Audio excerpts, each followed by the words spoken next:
Sound. Roll camera. Action.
என்னோட பேர் கமல். நான் இங்க சென்னையில் ஐடி கம்பெனியில் ஒர்க் பண்ணிக்கிட்டு இருக்கேன். ஆல்சோ நான் பிறந்தது வளர்ந்தது எல்லாமே இங்க சென்னையில தான். என்னதான் ஐடி கம்பெனியில ஒர்க் பண்ணிட்டு இருந்தாலுமே சின்ன வயசுல இருந்து இப்போ வரைக்கும் எனக்கு ஒரு பெரிய ஆசை, என்னுடைய ஒரு பேஷன், எய்ம்னு சொல்லலாம். என்னன்னா ஒரு பெரிய ஆர்டிஸ்ட் ஆகணும்னு. ஸோ இப்போ அதுக்கான சான்ஸ் கிடைச்சிருக்கு. இங்க சென்னையிலேயே ஒரு பெயிண்டிங் காம்படிஷன் ஒன்று நடத்துறாங்க. அதுல பார்ட்டிசிபேட் பண்ணியிருக்கேன். அண்ட் அதுல first prize, second prize, third ப்ரைஸ்னு இருக்கு. ஸோ இந்த 3 ப்ரைஸ்ல ஏதாச்சும் ஒரு ப்ரைஸ்லயாச்சும் வின் பண்ணிடணும்னு தான் என்னோட ஆசை. அப்படி வின் பண்ணா அதுலேருந்து ஏதாச்சும் ஒரு அமௌண்ட் தருவாங்க. அண்ட் ஆல்சோ நாம வின் பண்ணது ஏதாச்சும் 3 ப்ரைஸ்ல நம்ம ஏதாச்சும் ஒரு ப்ரைஸ் வின் பண்ணிட்டோம்னா நாம ஈஸியா அவங்களுடைய பெயிண்டிங் கிளப்குள்ள ஜாயின் பண்ணிடலாம். அப்படி ஜாயின் பண்ணோம்னா நாமளே பெயிண்டிங் பண்ணி நாமளே ஒரு நல்ல ரேட் ஃபிக்ஸ் பண்ணி அது மூலியமா நம்மளோட பெயிண்டிங்ஸை சேல் பண்ணலாம். அண்ட் நல்ல வருமானமும் அதுல இருந்து வரும். பட் எனக்கு இப்ப என்ன ப்ராப்ளம்னா, அங்க பெயிண்டிங் காம்படிஷன்ல என்ன சொல்லியிருக்காங்கன்னா, இந்த ஒருத்தரை வந்து தத்ரூபமா வரைகிறது, எல்லாம் நேச்சர்ஸை வரைகிறது, ஸோ இப்படியெல்லாம் இல்லாம டிஃப்ரெண்டா ஒரு ஆர்ட்டை சப்மிட் பண்ணுங்க அப்படின்னு சொல்லியிருக்காங்க. நம்ம பெயிண்டிங்கை பார்க்க வர ஆடியன்ஸ் அதை பார்த்து அட்ராக்ட் ஆகணும், அவங்க எல்லாருக்குமே பிடிச்சு போயிருக்கணும், அந்த மாதிரி டிஃப்ரெண்டான ஒரு ஆர்ட்டை வரைஞ்சி கொண்டு வாங்க அப்படின்னு சொல்லியிருக்காங்க. அதுதான் இப்ப என்ன பண்றதுன்னு தெரியல. ஆல்சோ ரொம்ப நாளா கம்பெனி ஒர்க்கையே பார்த்துட்டு இருந்ததுனால இப்ப என்னுடைய டிராயிங் திறமையும் கொஞ்சம் டச் விட்டு போச்சு. ஸோ இப்போ எனக்கு என்ன ஒரு டவுட்னா, இப்போ நான் ஜெயிப்பனா மாட்டேனாங்கிறதே டவுட்டா இருக்கு. இருந்தாலும் உள்ளுக்குள்ள ஒரு கான்ஃபிடென்ட் இருக்கு, எப்படியாச்சும் ஜெயிச்சிடலாம் அப்படின்னு. ஆனா ஒரே ஒரு பெயிண்டிங்கை பார்த்ததுக்கு அப்புறமா என் மேல இருக்கிற நம்பிக்கை எனக்கே போய் வேற எவனோ ஒருத்தன் வரைஞ்ச பெயிண்டிங்கை நான் எடுத்தேன். அது எடுத்ததுக்கு அப்புறம் தான் எனக்கு சம்பவமே ஆரம்பிச்சது.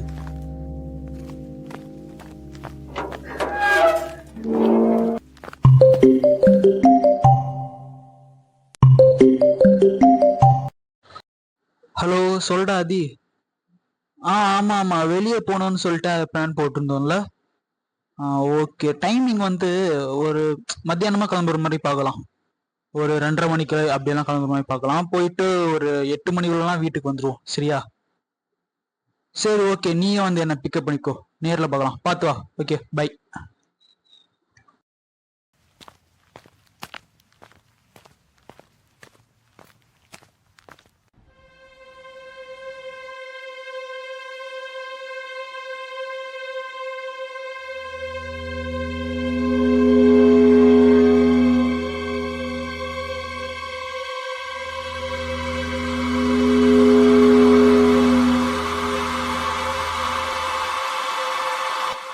என்ன இங்க ஏதோ ஒரு பெயிண்டிங் அனாமத்தா கிடக்குது. அதுவும் இந்த மாதிரி ஒரு பெயிண்டிங்கை பார்த்ததே இல்லையே நாம. சரி, கிட்ட போய் பார்ப்போம்.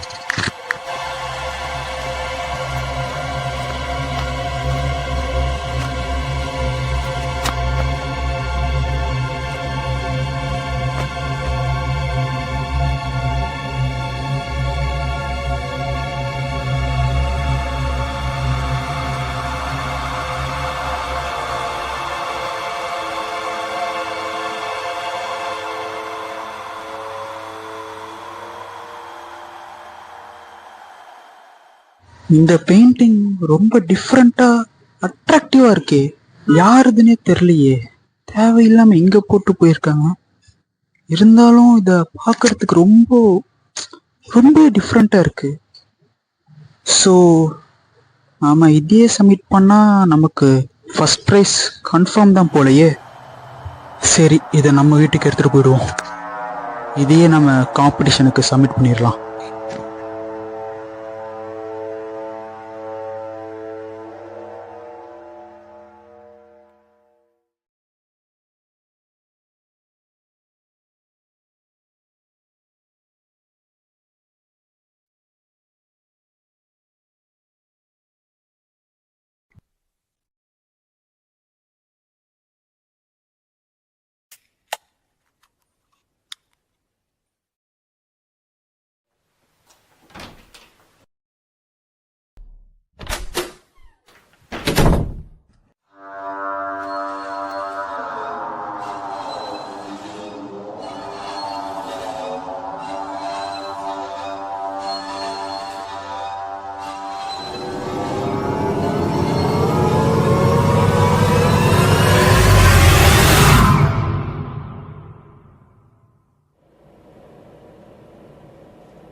அந்த பெயிண்டிங்கை எப்போ கொண்டு வந்து என் வீட்டில் வச்சனோ அன்னிலிருந்து என் வீட்டில் என்னென்னமோ நடக்க ஆரம்பிச்சிது.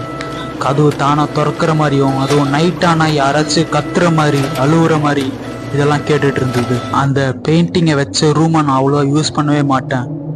அண்ட் ஆல்சோ ஒரு வாரமாக என்னோட வீட்டில் நிறையா பயங்கரமான பேரநார்மல் ஆக்டிவிட்டீஸ் நடந்துகிட்டே இருந்தது. என் பின்னாடி யாரோ ஃபாலோ பண்ணுற மாதிரியோ இருந்தது, என்னை யாரோ பார்த்துக்கிட்டே இருந்த மாதிரி இருந்தது. நான் வீட்டில் இருக்கும் போது மட்டும்தான் இப்படி நடக்குது. வெளியே போனால் எனக்கு அந்த மாதிரி எந்த ஒரு ஃபீலுமே இல்லை. ஆனால் நான் வெளியே போயிட்டு வீட்டுக்குள்ளே காலடி எடுத்த அடுத்த நிமிஷமே என் பின்னாடி யாரோ நிற்கிற மாதிரியே இருக்கும். ஆனால் இன்னைக்கு தெரியாதனமா அந்த ஒரு பெயிண்டிங்கை நான் என்னுடைய ரூமில் கொண்டு வந்து வச்சேன்.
யாரா இது? வெறித்தனமா கதவை தட்டுறானுங்க.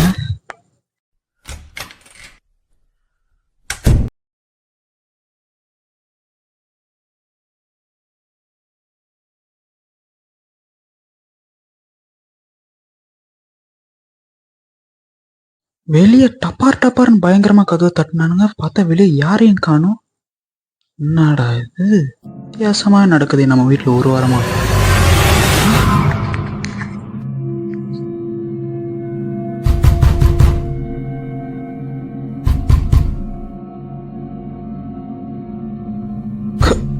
கிச்சனுக்குள்ள யாரு இருக்கா?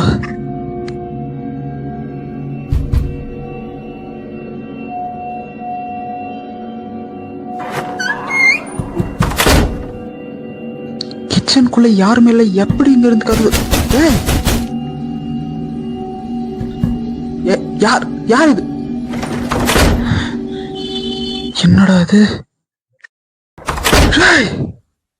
டேய் வெளியே யாரா இருக்கா? கதவு திறங்கடா. வெளியே இருந்து கதவு திறங்கடா. டேய் யாரா இது? ஏன்டா இப்படி பண்றீங்க?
என்னடா நடக்குதுங்க? அந்த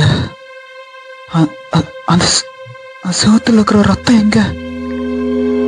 அந்த தரையிலயும் ரத்தம் இருந்தது.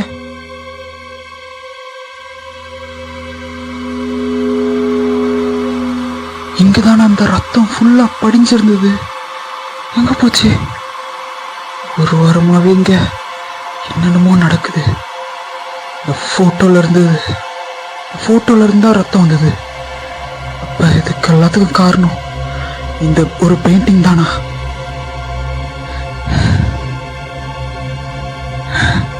ஆமா, இந்த பெயிண்டிங் கொண்டு வந்த பிறகுதான் நம்ம வீட்டுல ஒரு வாரமா என்னென்னமோ நடக்குது. இந்த பெயிண்டிங் தான் எல்லாத்துக்கும் காரணமா இருக்கும்.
தெரியாதனமா இந்த ஒரு பெயிண்டிங் எடுத்தது என்னுடைய தப்பு தான்.